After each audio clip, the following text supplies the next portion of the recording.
welcome to Talk Drive, my friend. How are you this Bank Holiday Monday? Good evening, Jeremy. I'm very, very well. Thank you for having me. Pleasure, my friend. Let's just talk about this because you know me, I do try and cover everything. But 24 hours ago, we had Benjamin Netanyahu saying no to this ceasefire deal. His words were that actually Hamas, a terrorist organisation, would stay intact. We hear half an hour ago that the Hamas leadership has indeed agreed that deal. Israelis have hit back just now saying it was a softened deal. Is this politics, Sean Bell, and nothing more than that? Well, the problem is, I know there's been a lot of international optimism around the potential of talks to some sort of ceasefire.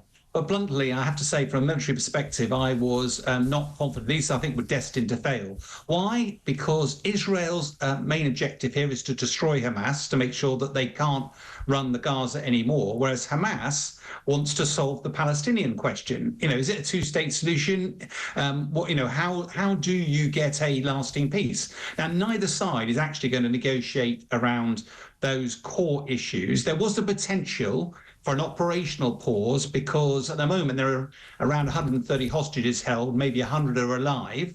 And therefore Hamas, which is operating now from a smaller area within Gaza, probably 130 is more than it needs, bluntly. So it would be helpful for it to hand some of those hostages back, and that might have played into Netanyahu's hands because he wants to appease his domestic audience. But bluntly, that was only ever going to be a temporary pause. And I think what we're seeing playing out at the moment is that Israel is a dominant military power. Hamas is no match militarily. And if Israel does decide to go in, then the future for Hamas, at least in the near term, is relatively bleak. In terms of going in, this is the discussion, Sean, that's been hanging around for the last sort of 24 hours, that Palestinians have begun leaving parts of eastern Rafah in Gaza after Israel urged 100,000 people to move towards an expanded humanitarian zone. It comes ahead of an expected offensive on the city where more than 1.4 million people are sheltering. You, like me, share it's abhorrent what we're seeing, those pictures in Gaza, but I will put you're not political, but I do think there's an impact. I mean, I'm saying about these university students, what happened in October was appalling and abhorrent and genocidal. But the truth is I guess the world isn't changing its opinion, but we're getting to a point where, as you quite rightly just said, Israel wants to exterminate Hamas as a terrorist organisation. Hamas is going to dig in its literal sense, I suspect, and the ideology won't go. Can there be any answer? Because you're right, two sides, that polar opposites, aren't going to sit down and agree on core issues. No, and the problem, I think, is that one of the problems of the West is we're institutionally, politically short-termist because we're always looking at the next election cycle, both the US presidential elections later on this year, our own elections later on this year. And the danger is that historically, Hamas has tried to highlight the plight of Palestinians. They've done some sort of aggressive act, heinous act against Israel. Israel's responded. The West has come in, said, calm down, and everything moves on. We haven't actually resolved the core issue. Ultimately, even Netanyahu's plan of going into Gaza using military provides it goes in to fulfill a political objective. That's all it does. Yeah. What is the political objective here? And it's pretty clear now. Netanyahu said it's not a two-state solution. Which is what, to be fair, the entirety of the West believed it was for many, many years, and he changed that narrative. And, of course, that's what's caused, you know, the condemnation from the West. But then, of course, I mean, the weapons issue is still there. And after what happened, of course, with Iran and those missiles being launched and the Iron Dome, immediately the West flicked back and supported Israel. And that's why I asked what might have seemed like a slightly irrelevant and haphazard question. It wasn't meant to. It is politics. I mean, Hamas accepting this because Israel said no, or vice versa, and people's lives are in the middle of all of this mess. Well, ultimately, where I fully agree with you, Jeremy, is that in the politics, ultimately, there has to be an enduring political solution. The problem is that neither Hamas nor Israel because of the visceral hatred between them, neither of those parties are ever going to agree to a compromise. If you go back a few years, Yasser Arafat started to try to find a way through this and won the Nobel Peace Prize because despite some really difficult negotiations, they were on the path towards resolving it. But I have to say at the moment, the danger is the current short-termist political in the international audience means that they haven't got the appetite to deal with the core issue. They tend to look at sticky plaster solutions, try to stop the war, behave properly, we can move on, without actually solving the core issue. And unless that's solved, we're destined to see this repeat again, whether it's a year's time or decades' time. Can I talk from a military point of view?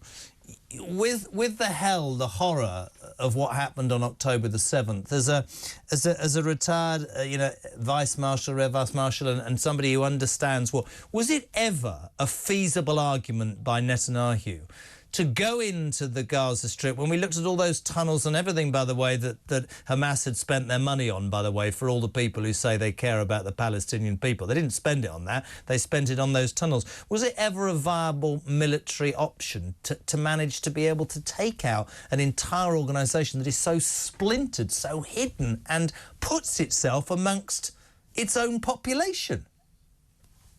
Well, it's a great question. I think part of the challenge is that even if Israel was to kill every single Hamas soldier, and you just highlighted how difficult that would be to actually do, given the devastation, given the over 33,000 people who've been killed, 77,000 injured, the devastation and the humanitarian disaster in Gaza, the visceral hatred that's been generated that will wash through generations, that just one person surviving is the spirit of Hamas.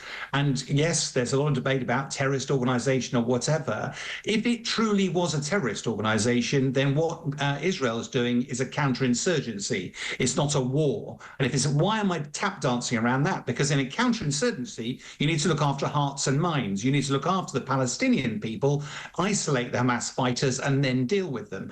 What's evidence from the ground is that that's not the approach that's taken. Israel's declared war, and the people who've suffered the most out of this are the Palestinians. And I'm not remotely trying to champion one side or the other. What I am is pro-humanity. I've served in the military for many years.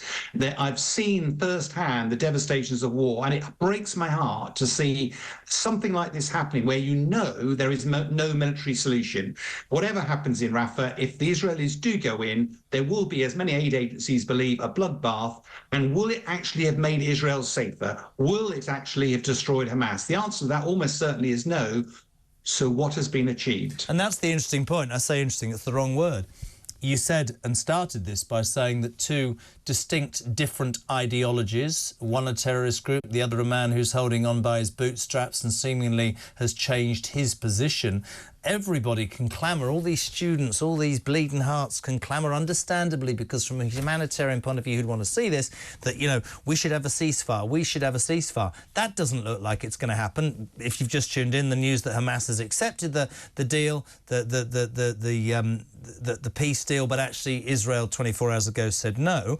And then you think about where this ends. And from a military point of view, as you say, Sean, where does it end? Can it end? It'll be Vietnam all over again, won't it?